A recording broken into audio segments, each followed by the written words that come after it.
Hello, everybody, and welcome to week 13 of History 310 Online.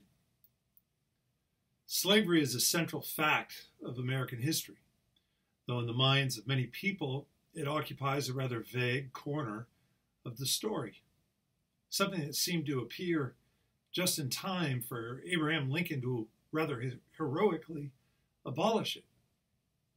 Of course, we've seen that American history is full of mythologies, and the fact that one of them concerns slavery is not entirely an accident.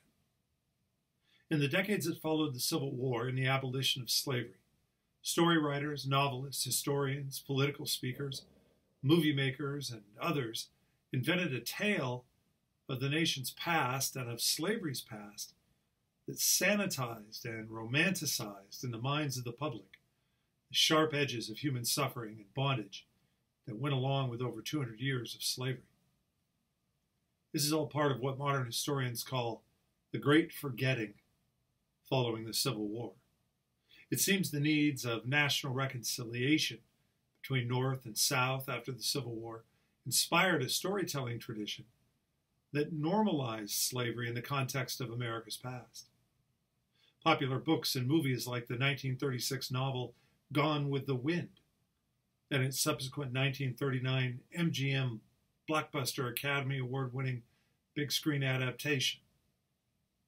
The Great Forgetting painted a picture of the Old South in soft, romantic tones, favoring beautiful hoop-skirted Southern belles, dignified Southern plantation owners, and, when it came to slavery, happy, loyal, and rather childlike enslaved people who are almost like members of the slave owner's extended family, and thus formed a part of the great organic wholeness of the South.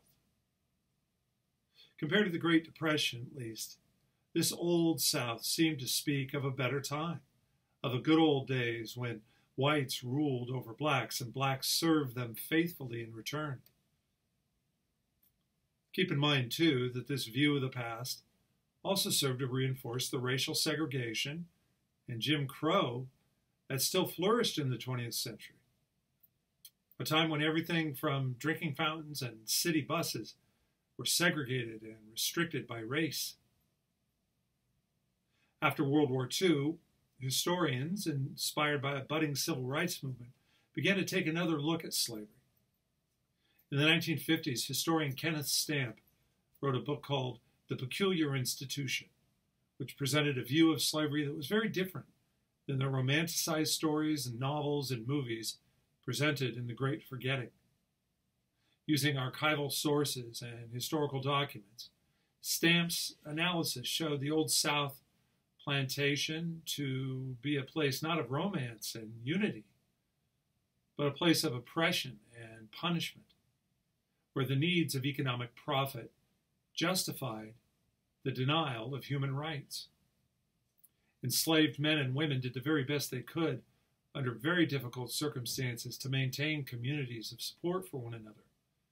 But the basic reality of slavery, as Stamp explained, was that the ultimate power of life and death was held by the slave owner, who did not hesitate to exercise that power by instituting brutal punishments, buying and selling human beings as if they were cows or dogs, and enforcing a code of discipline that kept slaves from having even the most basic freedoms and liberties enjoyed by whites.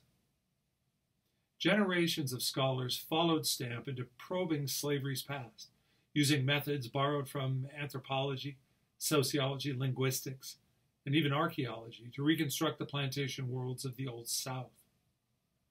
What we now know, based on clear and unequivocal evidence, is that slavery was a key part of America's developing global economy, an economy of commodity exchange, of supply and demand, in which human labor itself became a brand of commodity to be bought and sold.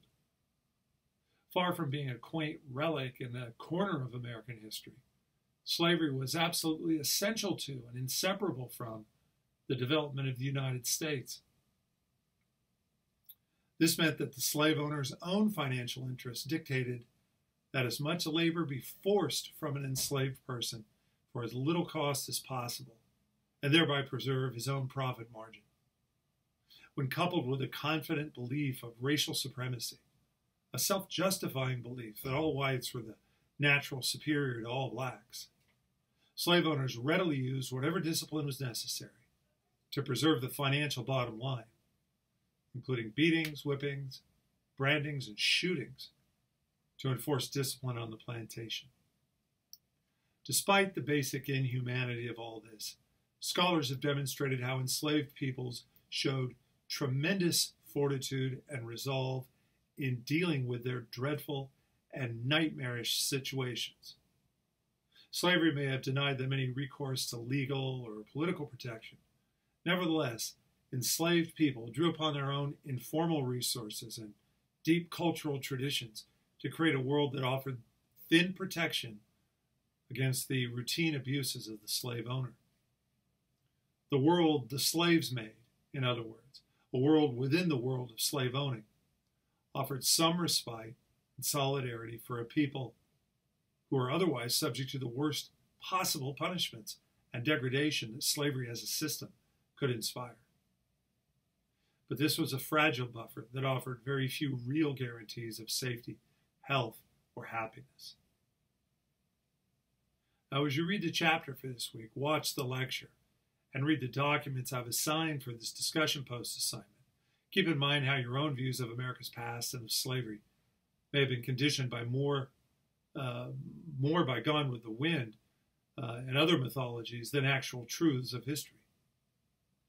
And in reading the words of Frederick Douglass, which you will also do this week as you begin the narrative of the life of Frederick Douglass, consider how the testimony of a man who lived the nightmare of slavery in a land of freedom helps us to better understand both the cruelty of the institution and the resilience of the people whom it enslaved.